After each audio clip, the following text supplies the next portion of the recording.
It was a crisp Tuesday morning in TriBeCa, Manhattan, around 8 a.m. The city was just beginning to hum to life as Emily, a freelance graphic designer, stood on her luxurious apartment's balcony, a warm coffee mug clutched in her hands. Inside, her husband, David, a successful modern art gallery owner, was still deep in slumber, a sliver of morning sun painting a gentle stripe across their king-sized bed. Emily's phone buzzed. A text message. Arriving next week. Get ready, David and Emily, party time.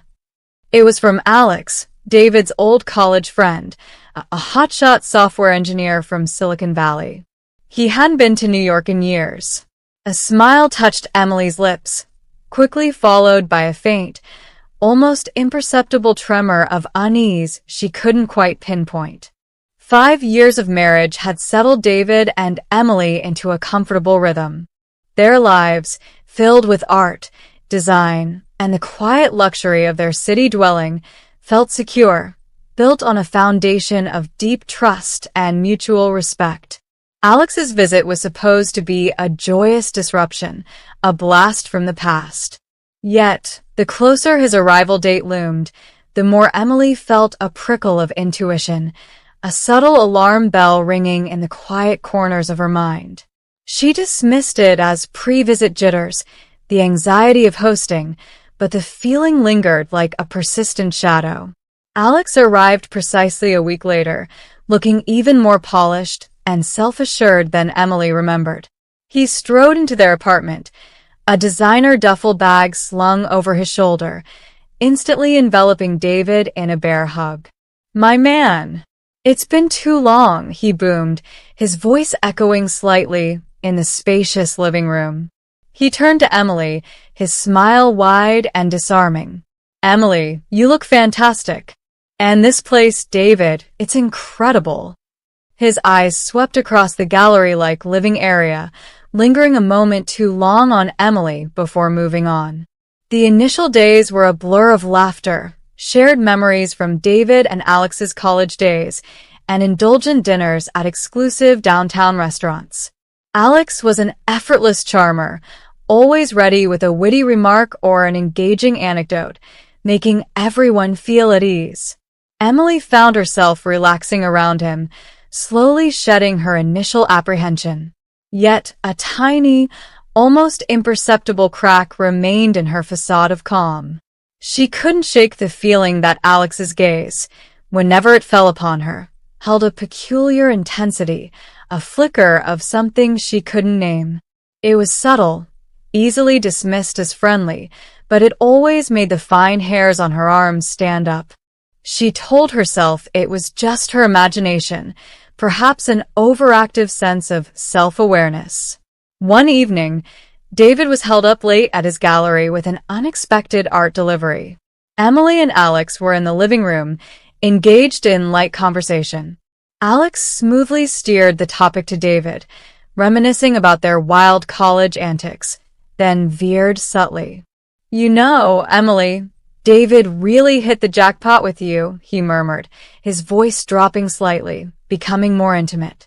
A ripple of discomfort ran through Emily. "We're both lucky," she replied quickly, her tone firm, trying to inject a lightness she didn't feel. Alex's smile remained, but it didn't quite reach his eyes. "Yes, absolutely," he agreed, then casually shifted on the sofa, closing the distance between them by a few inches. Emily's internal alarm blared. She stood abruptly. "I should check on dinner," she announced, making her escape to the kitchen. As she walked away, she could feel his eyes on her back, a strange, calculating glint in them. That night, sleep eluded Emily. The air in their home, once so light and open, now felt heavy, charged with an unspoken tension. She kept replaying Alex's words, his lingering stares. Was he truly just a friend, a nostalgic visitor? Or was there a darker, more insidious agenda hidden beneath his charming veneer? The questions swirled in her mind, leaving her with a gnawing sense of dread. The unsettling feeling that had begun with Alex's arrival only intensified. Emily felt as though their pristine apartment, once a sanctuary, was now subtly permeated by his presence, not merely as a guest, but as an encroaching shadow. His glances, his seemingly innocuous comments, the way he sometimes lingered a beat too long in a room, each small detail chipped away at Emily's composure. She found herself subconsciously adjusting her posture, avoiding eye contact, and fabricating excuses to leave a room whenever he seemed to close in. David, oblivious in his bustling world of art and finance, noticed nothing. For him, Alex was still the same loyal, boisterous friend from their college days. He relished their late-night talks, the shared laughter, the rekindling of old bonds. "Isn't it great having Alex here, Em?" David remarked one evening over a takeout sushi spread. "He's really matured, hasn't he? More focused, too." Emily offered a non-committal hum, forcing a small smile. How could she articulate the amorphous dread swirling within her? To voice her suspicions felt absurd, almost paranoid. Alex had been meticulously careful, always managing to appear perfectly harmless, a good-natured pal. Any accusation would likely sound like baseless jealousy or a wild fantasy. The first tangible crack in Alex's facade came discreetly. One afternoon, while Emily was working on a new branding project for a client, she heard hushed movements from David's study. The door, usually kept shut, was slightly ajar. Peeking in, she saw Alex. He wasn't casually tidying. He meticulously went through David's desk drawers, his back to her, and then quickly closed them. A cold knot formed in Emily's stomach. "Alex? What are you doing in here?" she asked, her voice sharper than intended. Alex jumped, visibly startled, nearly dropping something small and metallic that glinted in his hand before he quickly pocketed it. "Oh, Emily.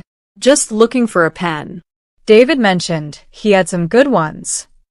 He offered a strained, too bright smile. Emily's gaze narrowed. "A pen? In David's personal desk drawers?" Alex chuckled, a dry, nervous sound. "Yeah, well, he's got a system, you know? Thought I'd try to find it myself." He was lying. Emily felt it in her bones. Over the next few days, Emily became a silent observer, her senses heightened. She noticed Alex frequently using David's laptop when David was out, always closing it with suspicious haste whenever she entered the room. He'd brush it off with a comment about checking sports scores or news, but Emily's gut screamed otherwise. Then one evening, David frowned at his banking app. "That's odd," he muttered, scrolling through recent transactions. "Looks like someone made a small online purchase using my credit card. A new pair of designer sneakers? But I didn't buy any." Emily's blood ran cold. The image of Alex, pocketing that metallic glint in the study, flashed in her mind. Could he be doing more than just looking for a pen? The urge to find concrete proof became overwhelming. While Alex was out for a run, Emily entered his guest room.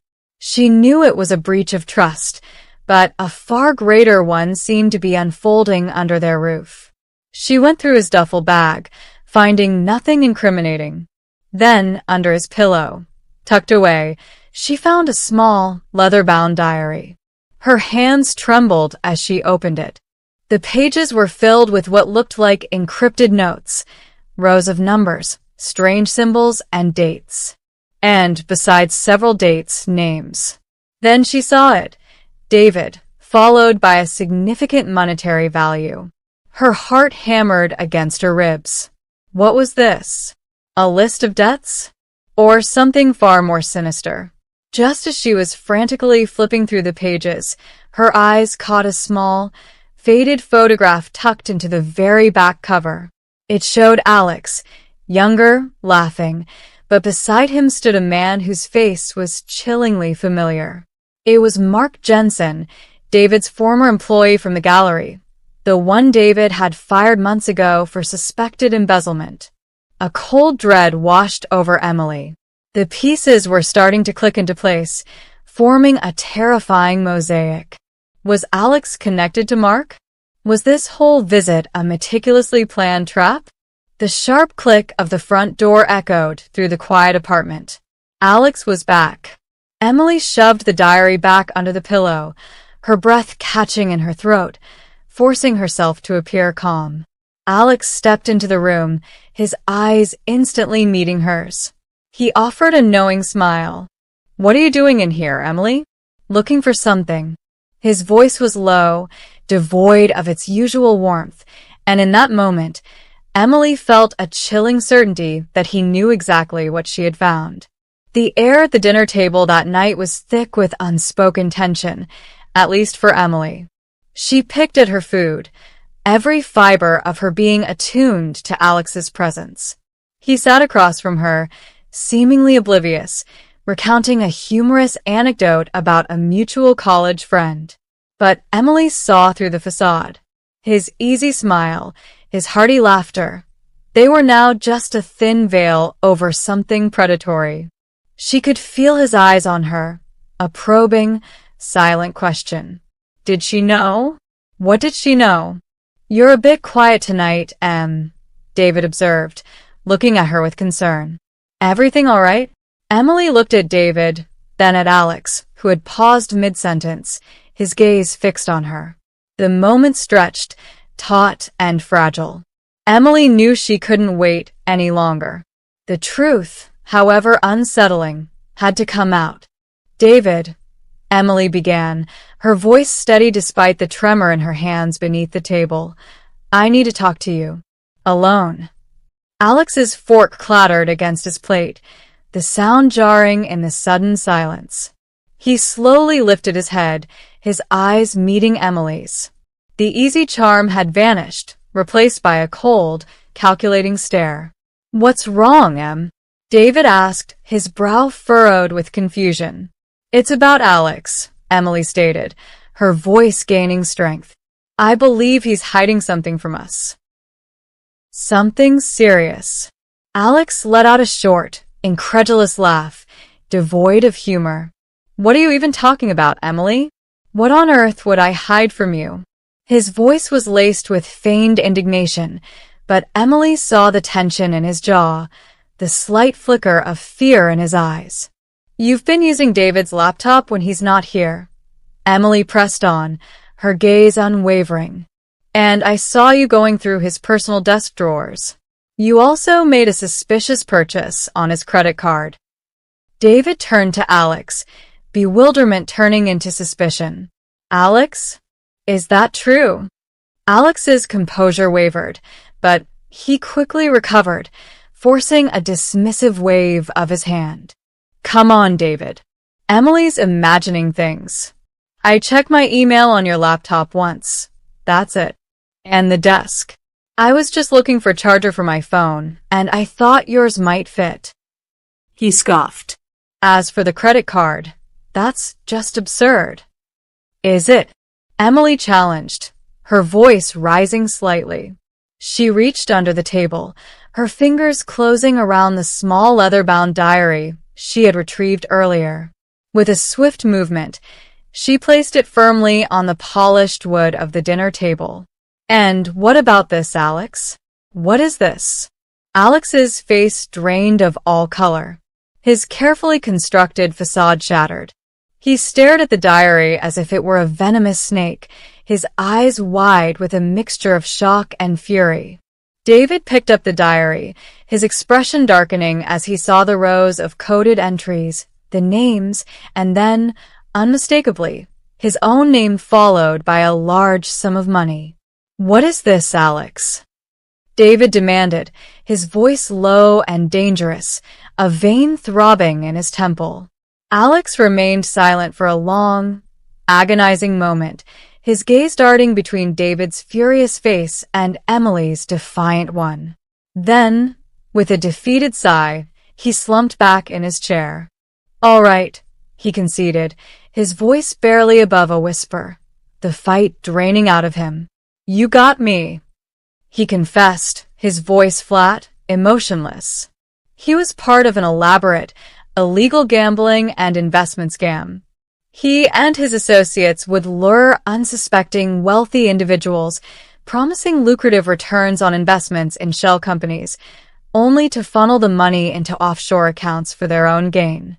Mark Jensen, David's disgraced former employee, was a key player in the operation, responsible for identifying high-value targets. Alex had meticulously researched David, leveraging his past connection to infiltrate their lives. The small credit card purchase was a test, a probe to see how quickly David would notice. The entries in the diary were his personal ledger, detailing the money he was supposed to extract from each victim. I was planning to bleed you dry, David, Alex admitted, his eyes vacant. I needed the money. A lot of it. David stared at his friend, his face a mask of profound betrayal. You despicable liar. My friend? You were plotting to ruin me. His voice cracked with a pain that transcended mere anger. Emily instinctively reached for David's hand, squeezing it tightly. David, we need to call the police. Now. Alex flinched, a flicker of genuine fear returning to his eyes. No. Please. Emily, David, don't. I'll give you everything back. Every last cent. I'll do whatever you want. His voice was desperate, pleading. David looked at Alex, the image of his smiling, carefree friend from college dissolving into the cold, calculated face of a betrayer. You didn't just break my trust, Alex, David said, his voice quiet but firm. You shattered Emily's. And that's something you can never take back. The arrival of the NYPD was swift and professional, a stark contrast to the emotional turmoil that had just gripped the apartment. Alex, his initial pleas turning to sullen silence, was led away in handcuffs. The detectives took statements, meticulously documented the scene, and collected the diary as crucial evidence. The apartment, once filled with the warmth of friendship, now felt cold, sterile, as if a toxic presence had been cleansed, leaving behind a lingering chill. After the police left, an eerie silence settled between David and Emily. They stood in the living room, the space where Alex had charmed and deceived, feeling a profound sense of violation. David, usually so composed, looked utterly devastated. The betrayal by someone he considered a brother had clearly shaken him to his core. Emily, though relieved the truth was out, felt an exhaustion that went beyond physical fatigue. The constant vigilance, the gnawing suspicion, had taken a heavy toll. I can't believe it, David finally murmured, running a hand through his hair. All these years, I trusted him implicitly. How could I have been so blind? His voice was thick with pain and self-reproach. Emily walked over to him, gently placing a hand on his arm. It's not your fault, David. He was good. He was manipulative. He fooled us both. She tried to offer comfort, but a part of her was still processing the sheer audacity of Alex's deception. They sat on the sofa, not touching, just existing in the shared space, the weight of the revelation pressing down on them. The silence stretched, punctuated only by the distant sounds of the city.